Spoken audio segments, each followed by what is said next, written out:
are here with Craig from Lambeth Little League Baseball Association, LLLBA.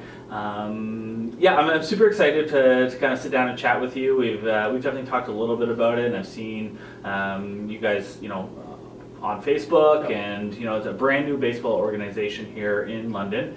And just wanted to chat a little bit about it, see how it's going, see kind of your pain points, and kind of go from there. Sure, thanks, Sean.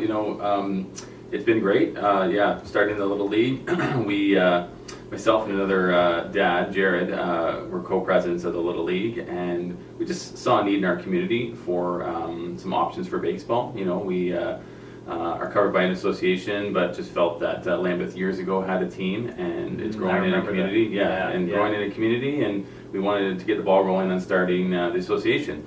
It's been tried a couple times over the last number of years in Lambeth, but just doesn't seem to get traction. So we're taking a bit of a different angle, affiliating with Little League for Little League Canada, and we're starting the association. So we kicked off earlier this year. We've had our first registration date, and probably our only registration date in early January. So our leagues are pretty much full right now. We have That's awesome. It's great. We have a under 7 T-ball league, so 4 different teams. They're completely full. We're gonna do it very similar to how we run hockey in Lambeth. So we're gonna have assessments for the kids. I'm going to put them on practice teams, focus on skills, focus on development, focus on game understanding, and then have some, a team where they're going to play some gameplay games and that sort of thing for understanding baseball, right? Yep. So we have an under 10 boys team and 2 under 10 girls teams. So we've got a couple spots left on both of those, but really we're good. Overall, it's been amazing. Yeah, it's been a great turnout for everybody, and a lot of support in the community, both with sponsors and with parents for helping out, everything like that. So we're rolling along pretty well. Awesome. So do you have a background in coaching at all? Have we coached other sports? You touched on hockki there. You may have coached some hockey. I do coach a little bit. So I've played sports my entire life. That's really obviously, I've been in various teams. Never a little bit competitive here and there, but never, super competitive. But after I sort of finished my playing career in baseball, I wanted to give back to the sport, and so I started coaching before I had kids, before I was married. Coached for a couple of years with South London, and really enjoyed the experience. Other job commitments had kind of led me out of town, and couldn't continue with that commitment. But anyways, I had the bug, right? When I had kids and my kids got to an age where they wanted to play team sports, I was totally in, right? Going to coach, going to do whatever I could. So my son plays hockey. My daughter signed up for baseball this year. She's 9, first year playing baseball. So really excited. I'll help coach her girls team, and then I'll coach one of the T-ball teams. Awesome, great, awesome. So how did you decide what teams that you wanted to offer this year? Was it more of, let's see what the interest is and go from there, or did you set it at something and then draw from there? What did that look like? We wanted to start really with the young kids, right? So start with the first experience in baseball. And realistically, of our 80 registrants, almost half are first-year baseball players, and that's not including the T-ball, right? Like most of our kids are just getting into baseball, and they want to play with their friends, and they want to play on the team in Lambeth. So it's that community feel. So when Jared and I talked about it, our kids are fairly young and newish to baseball, so we decided to focus on T-ball and get our T-ball foundation set, because those are the kids that are going to fill the leagues, or fill the other divisions later in the years, and so we focused on that. And then there started being interest for the girls team, fast pitch, and then the boys team kind of came about as well. So definitely focus on skill development and understanding the game with the young kids is sort of why we did this. Trying to have things a little more, structured for the kids when they first start baseball, because if you have kids or you've ever been to a blast ball practice, it's pretty much organized chaos. So I coached blast ball last year. So we're trying to put a little bit of structure to that. Recognize that it's still going to be organized chaos with that many kids, but at the same time too, we're really going to try and focus on the practice planning and really set the practice plans for the kids. That's good. I think that's kind of great, and maybe it's part of the plan, maybe not, but that's really a great long-term vision. You're going to see, I think. Those players develop, in the way you want them, and be able to coach them, good for baseball, but then outside of the game as well. Absolutely. You're going to see that really grow with the families and the kids. And it's been great because Little League, they're very supportive of the coaches, right? So being affiliated with that association, there's coaching clinics that all of our coaches are going to attend. We've got one coming up in April in Oakville, so we're able to go for free to travel down. So there's no cost to our association option other than travel for that. And we're going to require every coach to at least attend one session and understand. And they're focused on practice planning and how to coach kids that are under 7, and then the 8 to 10 age group and the 10 to 12 age group. So our focus is really at some point wanting to compete have London compete for to represent Canada at the Little League World Series. That's an opportunity that London's never had before. Ancaster almost made it a few years ago. They just ended up losing out to British Columbia. So powerhouses in BC in that, but I think London has definitely the baseball talent that we'd be able to compete with a lot of the larger communities. That would be very exciting. Yeah, it's pretty cool. The community really rally behind everyone. Yeah, and right? That's our end goal, I think, and we're really focusing though on not getting there too quickly. We want to get that foundation in place. We want the league to grow. We want to get the commitment and the understanding from the community to be part of something. And some of the conversations we've had, sidebars with parents and things like that, there is that excitement in the community because kids and parents watch the Little League World Series on TV from Williamsport, right? I remember as a kid watching it and thinking, man, I really want to play in that, or how do you get to play in that? And we're giving that opportunity potentially to the London community. For sure. As a quick sidebar, we try and book hotel rooms for our teams around this Little League World Series. Book your hotels right now for 6 years from now. It's wild. Yeah. But this kind of all came about. Why start this? Why now? Did you kind of see that gap, in the market, in your community? Were people asking for it? What really kind of, made you, okay, this is the year, this is what we're going to do, and go for it? Yeah, it's really just, that gap we saw in our community. And with coaching my son for the last 3 years in baseball, we just, felt that we wanted to bring baseball back to Lambeth, right? That's kind of the goal. And with the community growing, and there's not a lot of kids playing baseball in Lambeth currently, and it's getting to be, the gentrification of the community. So a lot of younger families moving back to Lambeth or coming back to Lambeth. We really saw the need to push this. And we recognize there's associations covering our geographical area already, but at the end of the day, they're not interested in having a Lambeth focused team, and we are, and that's really where we want it to be. And like I said, a lot of the kids that are joining us right now wouldn't be playing baseball otherwise if they weren't playing in Lambeth. So being able to provide that opportunity, I know a lot of my daughter's friends, they wouldn't play baseball, right? They'd be doing something else, soccer or nothing even, right? Sure, so really getting them into that, affording them that opportunity to try it in a, it's not super competitive. We're house league obviously right now, and first year, we're going to have our ups and downs, but at least getting them understand baseball and getting that first taste of baseball. Because we've been to Jays games, we've been to baseball games, with the London majors, all that sort of stuff. Yeah. The kids come and watch me play slow pitch all the time, but at the end of the day, they get that passion. They're starting for baseball young. So. Yeah, that's awesome. That's awesome. So, a few challenges. What are any major challenges that you've kind of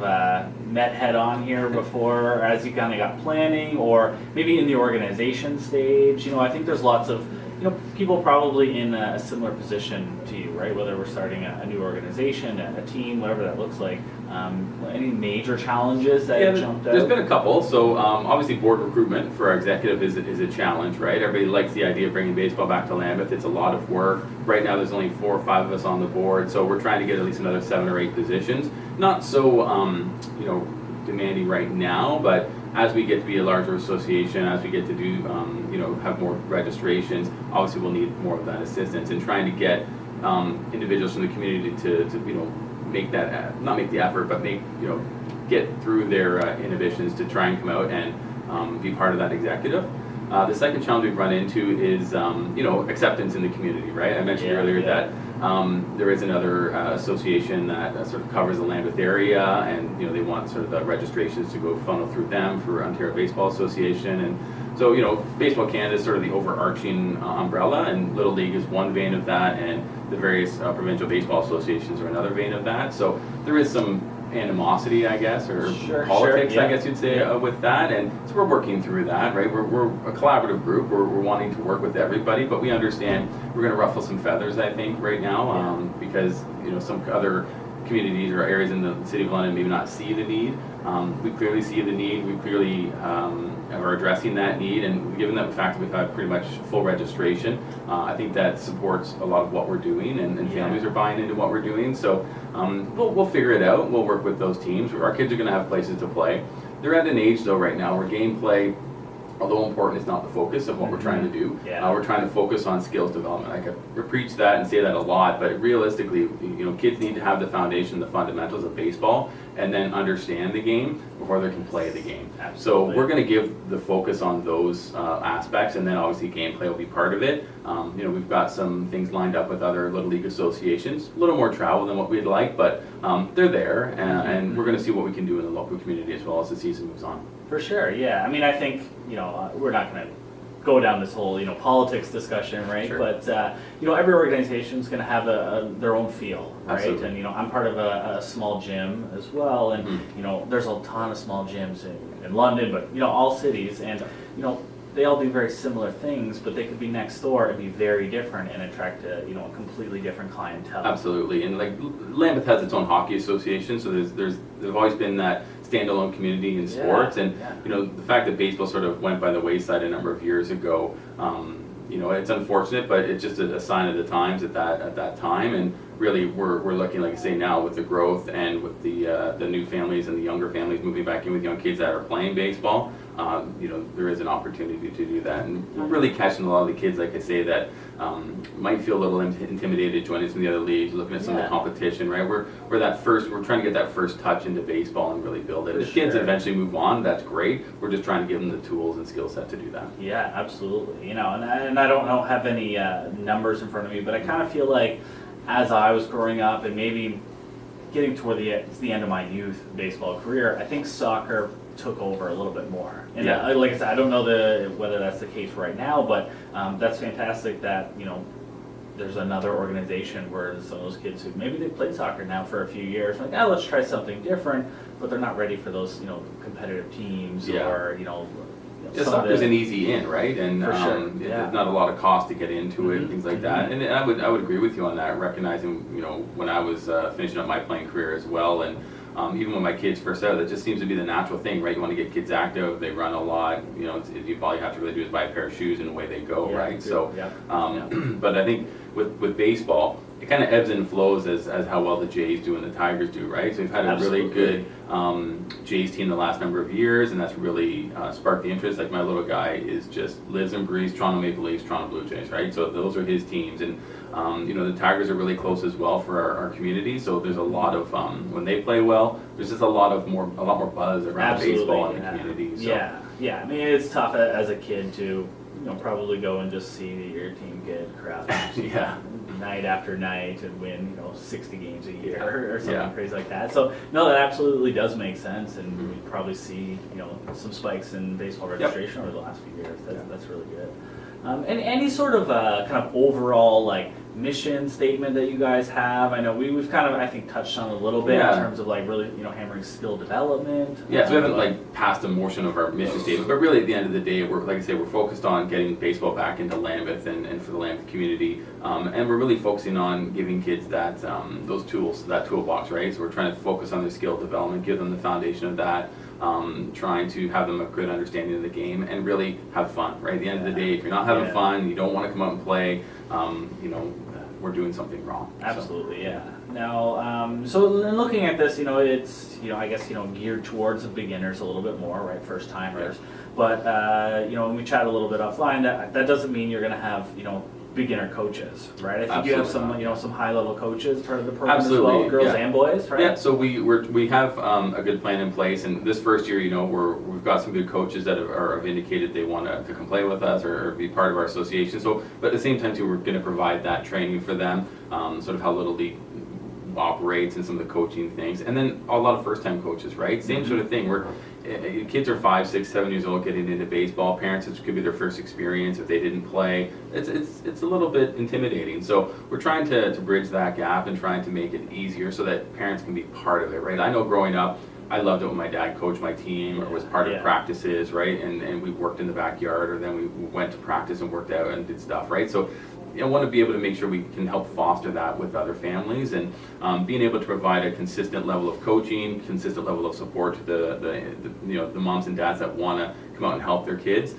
is a real focus for us as well. And Little League supports that quite a bit, so we definitely are going to take advantage of all of that. We actually have a representative coming in from Little League in the end of March to speak to our community, so we'll definitely put some more information on our Facebook about that.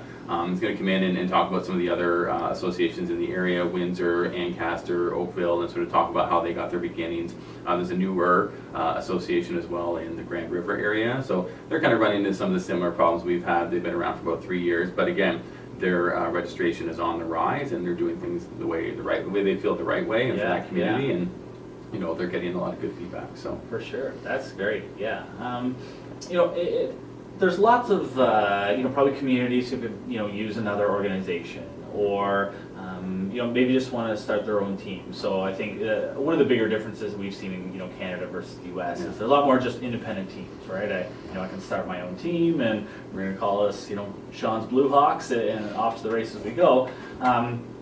Good and bad to some of those models, but you know, I think as long as what, you know, you're creating it in the same way that I think you guys are, is that you recognize there's a need in the community, and it's about, you know, development and the kids, and just making sure that they're enjoying themselves. Yeah, and like with Little League, right, we kind of hitched our wagon to them, and they've been around since the 50s. For right? sure, Like, they're not a new organization, and that, you know, they require us to be insured, they require our coaches to have police checks, so, you know, there's a safety aspect there. They provide the coaches training. They really set a good foundation for the organization to continue to grow, and they support the organizations really, really well. So at least in the experience we've had so far, and from what we've had discussions with other associations that are Little League, it goes really, they do a really good job. So, you know, like I say, it's growing in the GTA area. I think there's about 1,300 registrants in the Oakville area is what I was hearing. So, you know, it's a pretty big association, and the league itself in Windsor and GTA area. So we're kind of hoping to fill that gap in the middle there, right, where we can be able to provide that London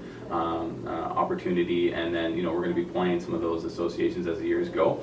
And we've mentioned we're not really competitive or going to have a competitive team this year, but that's definitely not, our focus next year is like we're going to try and get an under 12 team, we're going to try and get another competitive team, and as we grow, we're going to help focus you know, some of those skill sets as those better players come through our system, and make sure that we're providing the additional coaching, providing the additional training as necessary. And you know, there's so many more opportunities now for kids than when we were kids, right? Like, you've got Centerfield Sports, you've got some great programs out there. It's really taken the similar focus of what hockey's done, right? Where they do the summer camps, and we're not going to do baseball 24/7, 365, but there is opportunities for kids that are showing that promise to get some of that extra assistance, and we're definitely going to help support them. Yeah, there's just options. Yeah, you know, so many more it's options. something that, you know, like you said, you have a lot of, you know, first-time baseball players, and if they're, hey, this is pretty fun. Yeah. Okay, let's do some hitting over the winter. That's it. Right? And we can still play hockey, you can still do another sport, but now maybe you're, you know, do a couple hitting lessons with someone. Absolutely.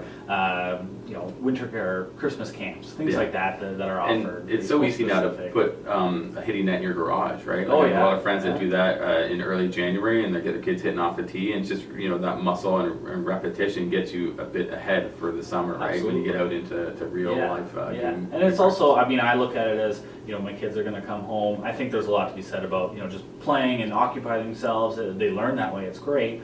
But, you know, they can also sit in front of the TV and grab an iPad or something. So, yeah, head up to the garage. Let's smack some balls around, right? I don't necessarily always view that as, you know, drilling, you know, a kid to, you know, practice. No, not at all. They're having fun. They love it. Right? It's on their schedule, right? And that's it. It's there. It's available. Like my little guy, right now we're hockey, right? Hockey's coming to an end, but we have hockey nets set up in the basement, and it just kind of hangs out, right? He goes down and he'll take some shots at the corners, and he'll, you know, practice his stick handling. But it's not because anybody's telling him to go do that. It's just like, we were watching the Leafs game the other day when they were playing Edmonton, and so my little guy's, you know, kind of playing goalie as the shots are coming in on Frederick Anderson. You know, you just see that passion building in the kids, and when they really enjoy something, it's funny. You know, my kid's favorite player was Josh Donaldson with the Jays, and he cried when he got traded to Cleveland, and he was distraught for days. And he still wears his Donaldson jersey proudly, but you know, that's the hard part of sports sometimes, and he was really, really challenging. Yeah, absolutely. Outside of Little League, like we touched on, there might be someone wanting to open their own team or organization. Outside of Little League, what's a piece of advice you may have for someone who's thinking about it, mulling over, hey, should I do it, should I not? Yeah, just, I tell them to be prepared for the work. It is a lot of work. There's two of us. If you can go in it with another partner or a couple people, it makes, you can divide the work, obviously, but there's a lot to do. Well, everyone's got their own jobs to do as well, right? Yeah, like I work full-time too, and I'm part of our hockey association, so, there's lots to do, but at the end of the day, you got to have that commitment to get it done, and I would say, do your homework for sure, right? Like, having some of the communications, that's probably something we didn't do enough of, was communicate with some of the other associations in town. We kind of had our mindset and just ran headlong into it, right? And but having some of that initial communication, I think at the beginning with other associations might help you. You might get a little bit more traction, perhaps, maybe with some of the collaboration that can happen. But I would think too, and then just be prepared for the amount of heavy lifting you have to do at the beginning. But for where we are now, we definitely see it's worth it, and we're hoping to have a great season. Yeah, absolutely. I mean, the hard work's paying off. You have all your teams essentially full. There's going to be a few more spots. If someone is looking to get involved, maybe fill one of those final remaining spots, board member, sponsorship, anything like that, where can we find some more information? Yeah, so we have a Facebook group that's where we do a lot of our communication right now. Little League Baseball Association, or Lambeth Little League Baseball Association. You search that on Facebook and you'll find our group and just ask to join, and it's a public group, but we're approving members. Yes. We have a website. It's LLLBA.ca. It's just a basic website right now. We are in the process of getting our registration forms. We're going to go to online registration next year, get some other resources on there for parents. It's a work in progress, but of course. Obviously the social media seems to be a lot more, a much quicker response, right? So we have a Facebook page, we're doing the Facebook group, and then we have our website. You can give me a call at 519-870-7027, or send me an email at craigwcooper@yahoo.ca, and we can have a conversation and see what we can do to help you out. Perfect. Yeah. So anyone listening to the podcast, we'll make sure to put all that info in the description as well. Any last thoughts? Anything you want to put out there? Whether it's about Lambeth, baseball, parenting. Yeah, I want to say thanks for having me onto the show. Doing the podcast, it's great. We want to get our name out there, and I just want to thank the Lambeth community for being helpful and being supportive. Our first registration day almost filled everything up, right? We did it right after hockey in the Lambeth Community Center, and there was a lot of buzz, and we're going to continue that buzz and continue to grow, and we'll have our hiccups. There's always ups and downs, but I just want to say thanks to the community for helping us out. Amazing. Well, I appreciate you coming in, and excited to see how you guys do this year. Sure. Thanks, Sean. Really appreciate it. Thank you.